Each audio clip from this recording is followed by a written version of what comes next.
Ryan, papaano ba ang ginagawang modus ng mga nahuling suspect?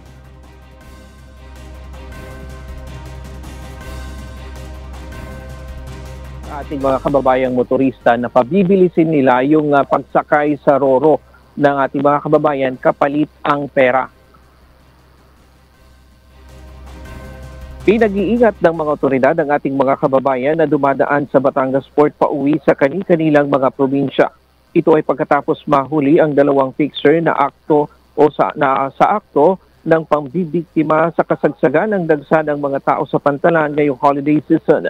Sa aligasyon na mayroong kontak sa mga gwardya ng Pantalan ang mga suspect para papasukin ang mga motorista na bayad na sa fixer, mariing itinanggi ng Philippine Ports Authority na empleyado ng PPA ang mga gwardya sa labas ng Pantalan. Ayon kay Eunice Monte, tagapagsalita ng Philippine Ports Authority, ang mga gwardya ay galing sa private security agency ng Asian Terminals Incorporated, ang operator ng Batangas Port. Aniya, patuloy pa ang isinasagawang investigasyon ng mga otoridad tungkol dito. Ang Batangas Port aga ang isa sa dinadagsang pantalan sa bansa, lalo na kapag ganitong holiday.